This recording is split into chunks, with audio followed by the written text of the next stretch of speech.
What's wrong with the FIFA World Cup 2022 in Qatar? So FIFA has announced that the World Cup will be held in Qatar 2022. But is this really a good idea? Hey guys, welcome to the channel. Sports are a huge part of many people's lives, and millions love to hear about them. Well, that's why we started this YouTube channel devoted to documenting the sports world. From Little League to professional ranks, we'll explore the ins and outs of the industry, highlighting both the triumphs and challenges faced by athletes and teams. Our goal is to provide an informative and engaging look at the world of sports that will appeal to everyone, from diehard fans to casual observers. So, guess what the topic of today's video is? We are about to discuss a hot topic these days that revolves around the 2022 FIFA World Cup. After 4 long years, the footballing world will finally have another World Cup to look forward to. Still, everybody is probably wondering why there's so much controversy around FIFA's decision to hold the event of the World Cup in Qatar in 2022. There are a lot of problems with this decision, and a lot of issues are arising. So in this video, we'll be talking about all the issues regarding the FIFA World Cup in 2022 in Qatar, and what's going wrong with it. Before moving from our topic, subscribe to our channel and hit the like button to show your love and support for the fans. With this, let's get started. Number 1. Let's move on to the first issue. That's why NBA lovers don't want Qatar to host the World Cup this year. The treatment of employees contracted to create the infrastructure for the Qatar World Cup was one of the topics that received the most attention during the tournament. According to Human Rights Watch and International Trade Union Conference, the Khalifa system exposes migrant workers to heightened risks of being subjugated to systematic abuse. Over 900 people have lost their lives on construction projects in the city that will exponentially host the 2022 World Cup in Qatar. Workers cannot leave the country or even change occupations without their sponsors' approval. In November of 2013, Amnesty International reported serious exploitation, in which workers were required to sign false statements that they had received their wages to regain their passports. Among these false statements was the requirement that they sign to regain their passports. The issue is not so small to ignore and is becoming the biggest controversy around the World Cup 2022. Number 2. In 2011, the email of Jack Warner, who served as the vice president of FIFA at the time, was made public because of the possibility that Mohammed bin Hammam bribed FIFA officials for Qatar to be awarded the 2022 World Cup. During the period, Hammam served as the president of the Asian Football Confederation. In March 2014, it was a piece of hit news that a company with ties to Qatar's successful campaign paid over $2 million to committee member Jack Warner and his family. Warner was also a member of the committee. The newspaper, with its headquarters in the United States, said that according to what it knows, the FBI is investigating Warner and his possible connections to the Qatari proposal.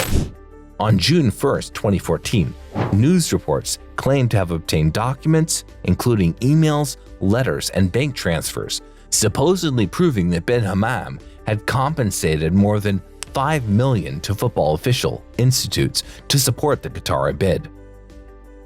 These documents allegedly proved that bin Hammam had paid to support the Qatar bid. All of these individuals who were suspected of taking bribes, including bin Hammam, disputed the allegations. Number 3. The United States' use of drones in Iraq, which resulted in the death of an Iranian general named Qasem Soleimani, has caused enormous tensions throughout the Arab world. The reaction by Iran has simply contributed more fuel to the already burning flames. In light of the current circumstances, the United States national team and Manchester United have decided to abandon their intentions to establish a training camp in Qatar. Qatar is concerned that if the tension does not abate soon, it may negatively affect the upcoming World Cup. There are concerns that countries would withdraw participating in the matches because of safety concerns. I hope you are enjoying the video up till now, so don't mind giving it a thumbs up and subscribing to the channel before we move towards issue number 4.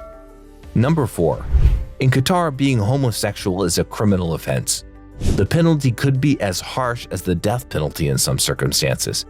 Engaging with gay supporters when it organizes the Club World Cup, even though it criminalizes homosexuality, is the strongest sign yet that LGBT fans would be welcome at the World Cup 2022 in Qatar, which will host the tournament in 2022. Individuals briefed on the meeting have stated that organizers of the 2022 World Cup traveled to Britain within the past few months to meet with Liverpool fan organizations. These meetings included the club's LGBTQ fan group. During a press conference, Sepp Blatter responded to a question regarding what homosexual people should do if they go to Qatar by saying they should refrain from sexual behavior. Blatter later attempted to clarify his statement, or at least tried to clarify his statement. Still, his general attitude suggests that he felt the need to approach such a serious problem in a cavalier manner. Number 5. The football community displayed a lackluster reaction as soon as Qatar's name was announced as the host nation for the tournament. When Qatar gained the right to host the tournament, it ranked 113th and had never taken place in a continental competition. This would be the first time the World Cup has ever been hosted by a country that has never qualified to compete in the tournament. The playing conditions in Qatar are not ideal for the game. Football players will have difficulty adjusting to the heat in the Middle East because it is one of the countries with the highest average relative humidity. The competition will take place in November and will see temperatures much higher on average than usual. The World Cup will also have an impact on the regular football cycle that takes place in Europe. As reported by ESPN, cost estimates for stadiums, hotels, and other necessary infrastructure range from $220 billion to £138 million. In contrast, it only cost $3.8 billion to get South Africa ready for the World Cup. Think for a moment about the more practical issues for such a sum of money. Although it's quite probable that $222 billion would be immediately spent on grassroots football or donated to charity if the World Cup were taken away from Qatar tomorrow, the fact remains, it seems like a terrible waste of money. Number 6. Blatter has stated that the tournament won't take place in January or February because this zone may clash with the 2022 Winter Olympics, while others voiced concerns over a November or December event because it may clash with the Christmas season. Even though Qatar is predominantly Muslim, the idea of holding the tournament during the winter proved controversial. Complaints were made by the Premier League regarding the potential for the event to conflict with local league play if it was moved to the winter season in the Northern Hemisphere. Shortly after he was appointed chairman of FIFA in 2013, Greg Dyke stated that he was open to the possibility of either holding a winter tournament or transferring the tournament to a different country. Theo Zanzinger, a member of FIFA's executive committee, stated that awarding the 2022 World Cup to the desert state of Qatar was, quote, a blatant mistake, and that any potential shift to a winter event would be unmanageable due to the effect on major European domestic leagues. Zanzinger's comments came after FIFA announced that Qatar would host the tournament.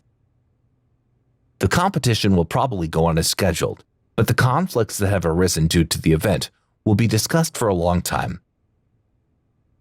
Fans are looking forward to the tournament since it could be the final time they see many of the world's best players compete in an international tournament. With this, we must end today's video, but before leaving, make sure to subscribe to the channel and hit the bell icon to never miss any latest videos from us. Like the video and share it with your friends and family. Till next time, take care of yourself, goodbye, and have a great day.